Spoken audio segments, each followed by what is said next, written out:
It's the radio guy, Dr. Mike Prince. Welcome to today's episode of the Mike Prince Show, coming to you daily here on the Open Mic Broadcast Network. Our social media handle for Instagram, Facebook, and Twitter are at the Mike Prince Show.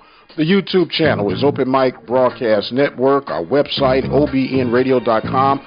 And our 24-hour dial-in message line, 713-570-6736. And without any further delay, we'll jump right into today's episode.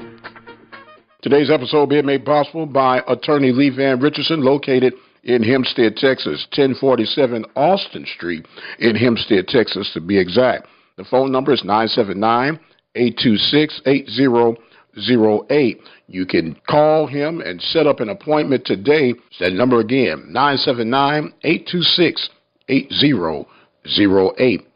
And, of course, the great people from the Prairie View Athletic Club, serving Prairie View student athletes since 1986. You can call now, become a member, even make a donation toward the cause by dialing 936-857-5817. Well, the Panthers celebrated the all-sports banquet on last night, to be exact, in Spring, Texas. Unfortunate to me, I had some prior obligations, so I was not able to be in attendance. Now, one thing that was strange, it was taken off campus for this year's event. Normally, this event is something that is held on the campus of Prairie View, and I guess it was a different wrinkle. We'll try to reach out and find out what was the driving force to having that event in spring. But nonetheless, the event took place on last night. Don't forget, your season tickets for football are available. You can renew or purchase a new set of tickets. For more information, dial 936-261-3970. From time to time, we get calls on our message line that we do not try to answer right at the top. We try to forward it to the proper channels that would be to get a better explanation, if you would. I truly believe the only true way to get where a person is standing or coming from is to go directly to that source. And the call we're about to allow you to hear throughout its entirety was a call that came in from a community member within Waller County. And they were asking a question. In fact, if you listen to the interview with Coach Dooley on the Part 2 wrap-up of the Purple and Gold game, I initiated the conversation for him to respond toward. But I want to give you full disclosure. This clip you're about to hear was forwarded to the administrative team of the athletic department for Prairie View A&M University, and I've yet to hear a respond back. I understand things are busy, but we're going to at least attempt to try and respond to the concerned community member. So, in the infamous words of a famous Bean commercial, roll that beautiful footage. Hi, I'm a community member of Waller County. My question is, being here in Hempstead, I would like to know why coaches with Prairie View A&M University being right up the road, why don't I see a lot of coaches coming out in this area, Hempstead, Waller, Brookshire areas, to recruit our student athletes, young men and young women? I would like to see more of that because I feel like our kids should have that same opportunity as the other kids that are being recruited from out of state. We have local talent right here, Hempstead, Waller, and Brookshire. My question is, somebody please answer from Prairie View, why aren't the coaches coming out this way to look at our student athletes? Thank you.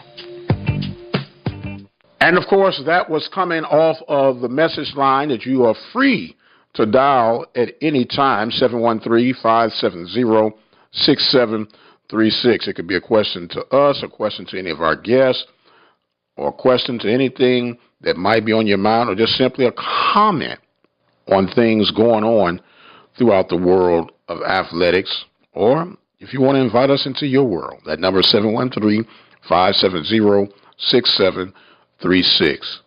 Now, I can only assume that the community member was speaking in regards of football for the most part. And I do know within the last 2 seasons, there have been a couple of young men who have ventured out to the Big 12, as a matter of fact. A young man by the name of Yale, who is a defensive back for the Oklahoma Sooners, and a young man by the name of Hall, who just signed with Baylor University from Waller. One from Waller, the other from Hempstead.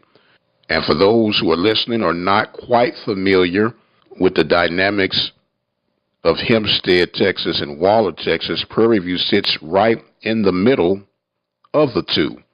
You could drive 5 miles east or 5 miles west. Either direction, you'll end up in one of the neighboring cities. And the other high school that was mentioned was Brookshire Royal. They're located 26 miles southwest of Prairie View A&M University. So now that you have the dynamics and understand what's what, because we don't want to assume anything, I have what I think is a logical response, but yet again, we're still waiting to see if anyone from the administrative team will be willing to respond to the question. But sometimes we will overanalyze a situation. We feel that a person might have a certain talent level and there's no remote chance that we could snag that individual to become a part of our program. And as a result, we don't even try. And it sends a cross message to a multiple of people within the area. I've always said it, I've been on the record for saying it, and I'll continue to say it. Athletics is probably the only common denominator as far as conversation piece that could break down any barriers, whether it's political, religious, or racial.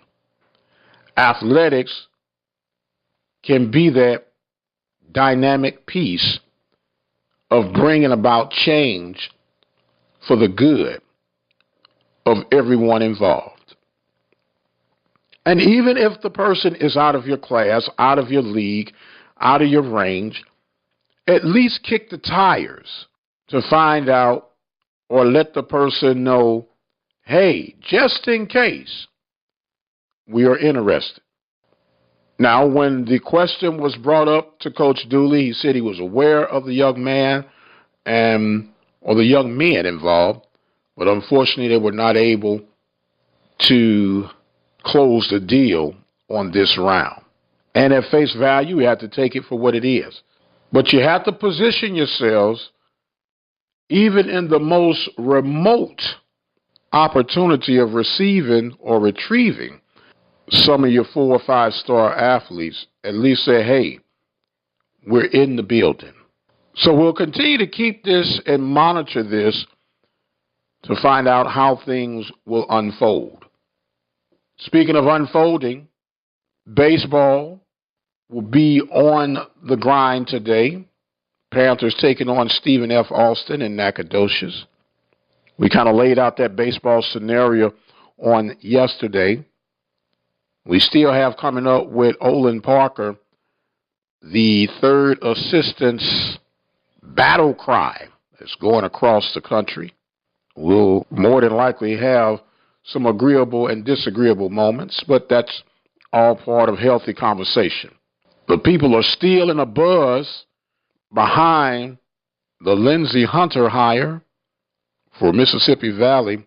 I've actually got some audio that I'm going to share with you throughout the course of this week, let you get a feel for what you think. The SWAC tournament, soon to be upon us, and that's always an exciting time.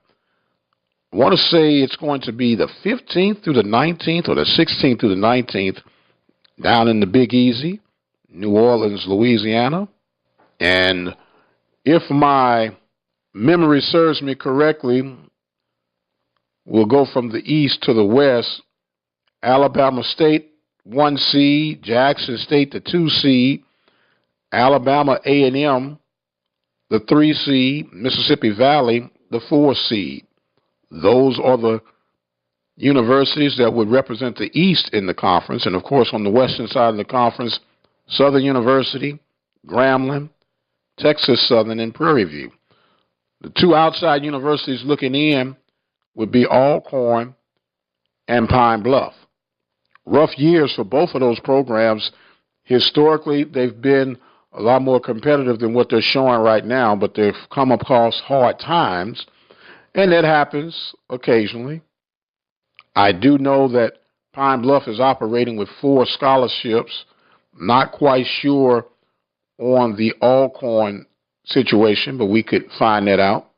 Nonetheless, they would be on the outside looking in.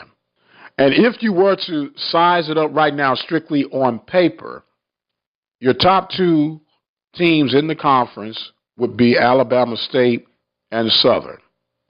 Then you'd have Jackson State and Grambling. Those would be 1 through 4. The 5th seed would be, technically as we speak today, Texas Southern. Then Prairie View would be 6. Alabama A&M would be 7. And the 8th seed amongst the teams would be Mississippi Valley. We do know Mississippi Valley is operating on 7 scholarships. So it'll be interesting to see how this tournament unfolds. Don't forget, you can get to the Big Easy. First game normally starts at 9 a.m. on Wednesday. And that will be May 15th. It's that 3rd week of May. And speaking of events in May, we want to remind you the Panther Backers Annual Golf Tournament, May 6, 2019. You can get in contact with Dino Robertson at 713-417-2090 and secure your team and possibility of corporate or whole sponsorship. Get in contact with Dino Robertson at 713-417-2090. Serving notice of the National Alumni Association golf tournament scheduled for June 26th.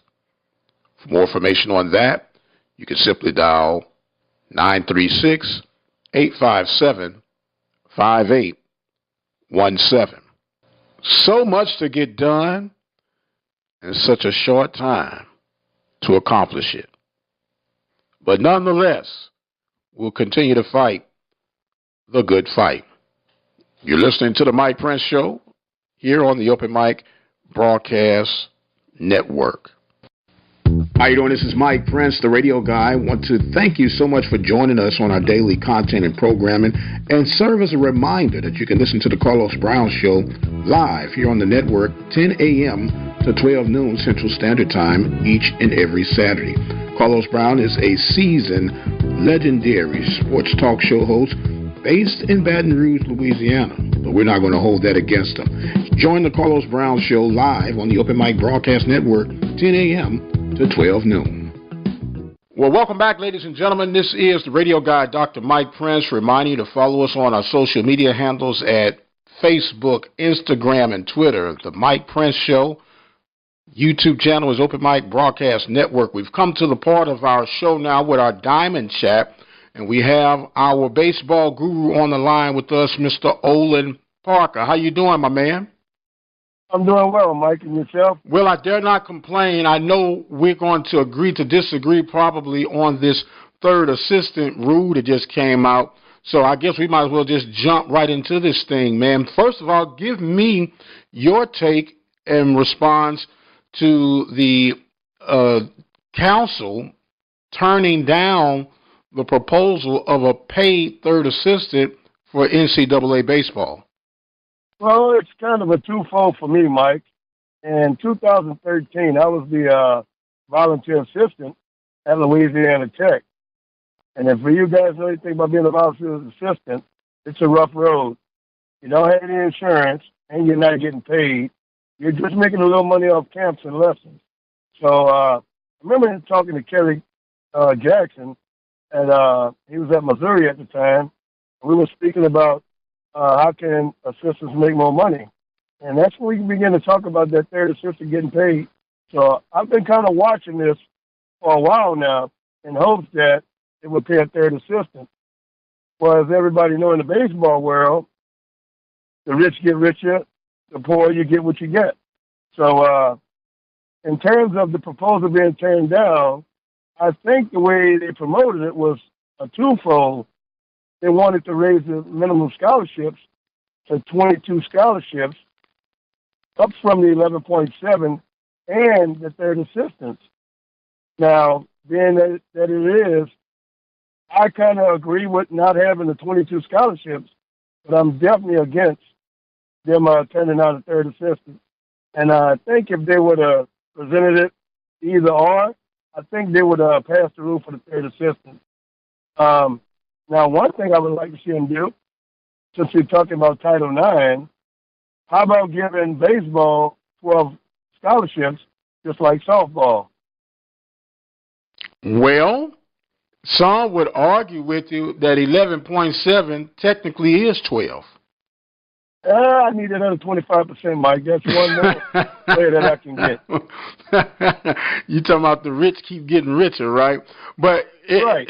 There were so many other hidden entities, and it's almost like an insult on the baseball people's intelligence, if you're asking me.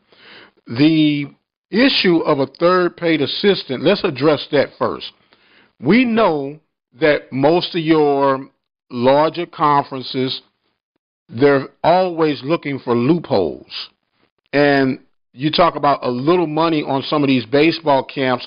Some of these assistant coaches are getting paid a minimum of $20,000 as high as $50,000 from baseball camps. Okay? Right. Another one in particular, Texas A&M has a particular brewery company. We won't call them out because they're not a sponsor here, but they are contributing $30,000 to that quote-unquote voluntary position. So there are creative ways. Now, how this could trickle down to the HBCU levels or the mid-major levels, as they like to identify them, I'm not real sure, but I know for the SWAC, maybe you can help me out, or even for the MEAC terms, there are not a lot of baseball camps that I'm seeing our institutions holding that could generate some funding that can go toward compensating that third assistant. That's true, Mike. I'll say, it's all about the coaches getting out and generating the necessary camps themselves. I know Savannah State does a good camp. I know Jackson State does a good camp. I can't speak upon others because I don't know their situation. But when we talk about that third assistant, that guy is a big role player. He can now go out and recruit, which is big. In the summertime, you got about 90 recruiting days, I take it, from end of May to school starting, that you need to get out and see as many players as you can see. So the bigger schools, they can go out to California and they can see all the top guys. Whereas your mid-range schools, they're not going to get to California. But they can get to Dallas, Houston, Atlanta, and they can see the guys they need to fill their teams. So that third assistant, it weighs heavily on both sides, the rich and the poor guys. No doubt. We're talking right now with Olin Parker, commonly known as OP, here on our Diamond Chat section here at the Mike Prince Show. Now, OP, here's where I guess our splitting of the roads would come. Technically, whether you're on the campus or not, you have that recruiting capability with that third assistant. And here's what I mean when I say that. You have guys that go to games, you have guys that do research, and they can just pass on information as a potential prospect list, if you would, for the other coaches who are able to go out and do the actual recruiting. And I know that's being done. I don't speculate or guess on that. That is being done. So I'm with you to a degree. If this deal was presented on just paying the third assistant alone, it would have passed with flying colors. But the hidden treat was the bonus of adding the 22 scholarships, or adding up to 22 scholarships. Number one, that puts your less fortunate programs, and I find it ironic that even programs who couldn't even afford a third assistant were voting for this, so you can continue to get sucked into this black hole. Now, you got guys who work their tails off. There's no doubt about it. And a lot of guys who are doing this, they love the game so much, is that they put it all out there. And, pay is almost like secondary, even though it is a main thing. But if you love the game, you love the game. And anything you can do to be connected to the game, you'll continue to find avenues to get that done. But in the same breath, a lot of these guys are providing private lessons, and they get to use the credibility that they're on the staff at some of these Power 5 or more fortunate institutions. Correct, Mike. Let's just take it a step further, okay? If you're at a major university, let's just say Texas A&M, all right, and you guys are playing Texas State, you got 22 scholarships now. That freshman at Texas A&M really, let me take it back. The freshman at Texas State really wanted to play at Texas A&M. Both the D1s, they play a midweek game. The Texas A&M staff sees this guy and say, God, we missed on that guy. Now they can go back and say, hey, why don't you transfer and redshirt a year and we'll have a scholarship. That's why I say, the mid-major guys, you would lose all the top guys that you have based on the richer guys having more scholarships. And they got the 11.7, they're getting their guys. Now they're going to get 10 guys, which you may have only gotten 2 or 3 of those guys that they've taken. And that's the whole battle cry for me. I'm thinking, and was kind of baffled, mid-major schools should have been turning cartwheels right now that you can go ahead and keep it at the 11.7 scholarships across the board. Because what happens now, the rich are trying to create a degree of separation. They want to continually to be able to dominate, because in football, basketball, you got the more dominant, prominent player that can go out there and change the entire spectrum of a game. With that baseball, for the moment, that field is still somewhat even. Absolutely, Mike.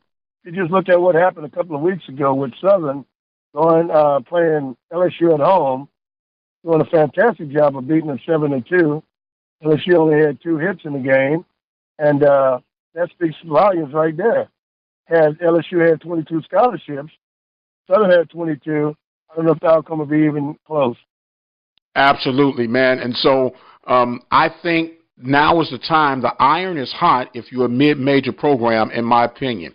Invest in baseball, stay competitive, continue to shake up the world so often that it becomes the norm. Oh, a mid-major beat a Power 5 today in baseball, and it's not spreading across the wiretaps as wildfire, because you can continue to keep that playing field balanced. But I guarantee you they're going to come up with more creative ways and approaches of writing out these proposed changes that sooner or later is going to cave in. Absolutely. I think they'll come up with a process to get that third assistant, because everybody in baseball wanted it. It was the ADs who couldn't come to grips on having a third assistant, and I get it. It was all about the 22 scholarships, if you ask me. But with a third assistant, I think everybody will benefit, especially your mid-majors. That's why they wanted it so bad. No doubt. And I'm thinking, and I'm not picking on any other programs, but why are you concerned about a third assistant if you're not willing to invest in the 11.7 scholarships available to you? I can't answer that question, Mike. Come on, OP, you're my baseball guru. You're supposed to be able to answer that. I can't answer that question, Mike. Different strokes for different folks. You know, I've been on the side of a swag school where I knew we couldn't afford a third assistant, and I've been on the side of Conference USA school where I knew we could. So, like I said, it's different strokes for different folks. We're talking again with Olin Parker, our baseball diamond chat here at the Open Mic Broadcast Network and the Mike Prince Show. OP, let's shift gears real quickly to this SWAC race. It's beginning to heat up right now. It's down to the final two series.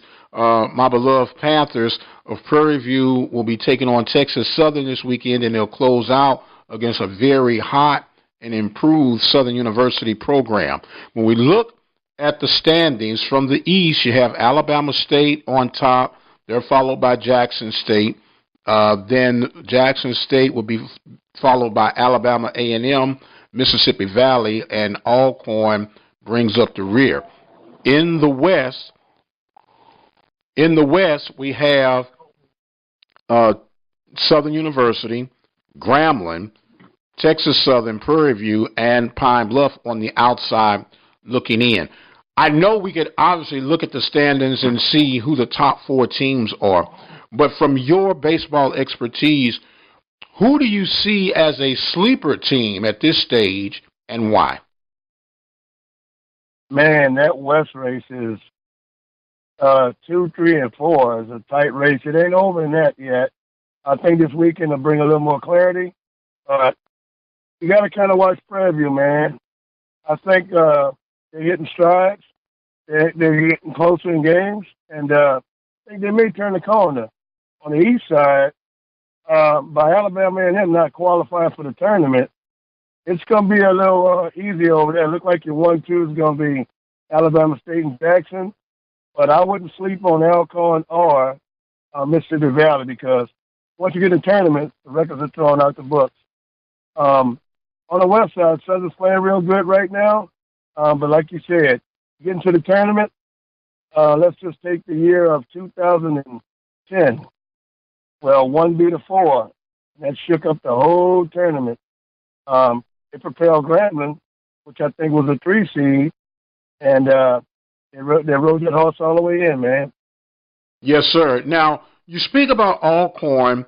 Alcorn's program has taken a serious nosedive, and we know a lot of it is attributed to pitching and not really sure what the situation is, but they are assured a spot.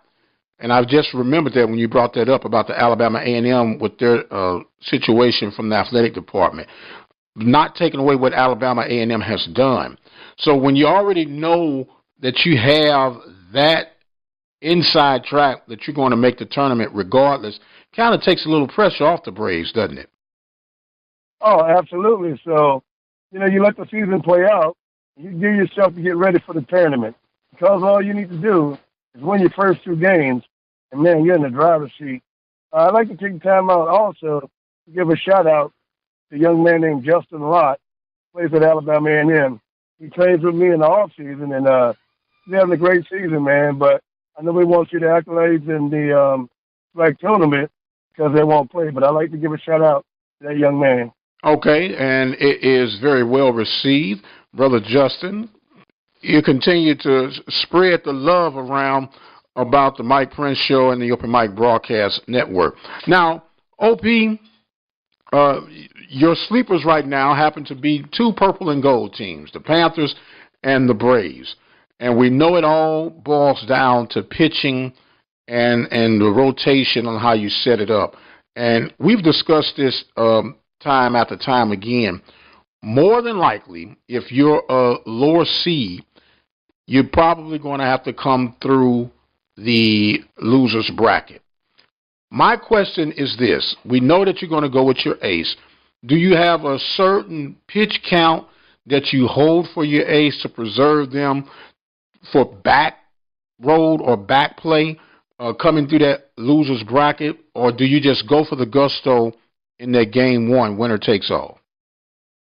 Well, Mike, I like to look at it like this. All 8 teams are playing on the road. So you got to look at your best options as road teams all year. I would start my ace and see where the game dictates you need to come out the game, whether it be early because we're not doing well or whether it be late to try to win it. But you got to win game 1 to get to a game 3. If you don't get game 1 in, you could be going home on Friday. Right. Well, before you know it, man, this baseball tournament is going to be on us and around us down in the Big Easy, New Orleans. I want to say it's May 15th through the 19th is when it all starts. And I'm going to check my little calendar book right here and put an asterisk by Alcorn and Prairie View and see how those guys pan out. Of course, I'm always looking on the inside to my beloved Panthers, and they right now are going to have a little tall order to field taking on Texas Southern. Texas Southern beginning to hit their stride and close out. The fortunate thing is that the Panthers are pretty much guaranteed a spot because of the bad play of Pine Bluff. And I know they're only playing with 4 scholarships, and there have been a couple of injuries they've had to deal with. But can you put your finger on what the challenges are at Pine Bluff right now? Well, Mike, they said they've been playing with 4 scholarships for a few years now. So it is what it is. You know what it was when you took the job. So injuries can happen to any team. I haven't followed Pine Bluff that closely, but I do look at the statistics. The statistics show that they're just not doing well. So I couldn't credit that to injuries or to the number of scholarships. What I would say is when you forming your team, you're getting everybody ready to play. So it is what it is then, right? It is what it is. Well, Brother OP, I always enjoy getting a chance to discuss baseball with you. Let our listeners know how they can get in contact with you for some of your services. You provide one-on-one baseball training, you're coaching select teams, and you guys have been having some success the early part of the 2019 campaign. So fill us in with the information on how they can get in contact with you. Wow, you didn't tell me up about my Yahoo. No, I didn't mess with you. I didn't mess with you. Yahoo. Thank you, Mike.